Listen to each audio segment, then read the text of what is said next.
मित्रांनो, second year 2019 पॅटर्नच्या मुलांचा प्रश्न आहे की सर, सेकंड इयरचा हा आमचे ऑलरेडी 1 वर्ष झालं आहे पॅटर्न समजून. जर आता आमचा बॅकलॉग राहिला तर पुढचा पेपर आम्हाला 19 की 24 पॅटर्नमध्ये द्यावा लागेल. सो मित्रांनो, क्लिअर करून देतो, ज्या पॅटर्नमध्ये आपण पेपर पहिल्यांदा देतो बॅकलॉगचा, त्याच पॅटर्नमध्ये आपल्याला किमान 2 वर्ष देता येतो. म्हणून पुढचे अजून 2 अटेम्प्ट तरी, कमीत कमी 2 अटेम्प्ट तरी तुम्हाला अवेलेबल आहेत. सेकंड इयर 2019 पॅटर्नच्या मुलांचा जर बॅकलॉग राहिला तर पुढचे अजून 2 पॅटर्न, एक आपला कमिंग नोव्हेंबर डिसेंबर 2027, हे 2026 नोव्हेंबर डिसेंबर 2026 आणि मे जून 2027 हे 2 अटेम्प्ट तुमच्याकडे बाकी. त्याच्यामध्ये इन सेम एंड सेम दोघेही होतील. सो 19 पॅटर्नच्या मुलांनी घाबरण्याचं कारण नाही. पण तरी पण मी सांगेल की जसं जसं पॅटर्न जुना होतं तसं थोडं कॉम्प्लिकेशन्स वाढत जातात, कारण मुलं पासआउट होऊन जातात, त्यामुळे आपल्यावर जास्त बॉदरेशन येत जातं. त्यामुळे ह्याच अटेम्प्टमध्ये सेकंड इयर 19 पॅटर्नचे पेपर क्लिअर करा, जेणेकरून पुढच्या वर्षी थर्ड इयरला तुम्हाला अजून चांगल्या प्रकारे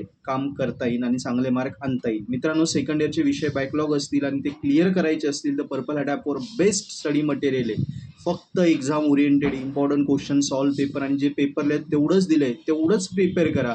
तरी 2-2 दिवसात तुमचा विषय लागेल. जास्त दिवस घालू नका. Okay, so best of luck.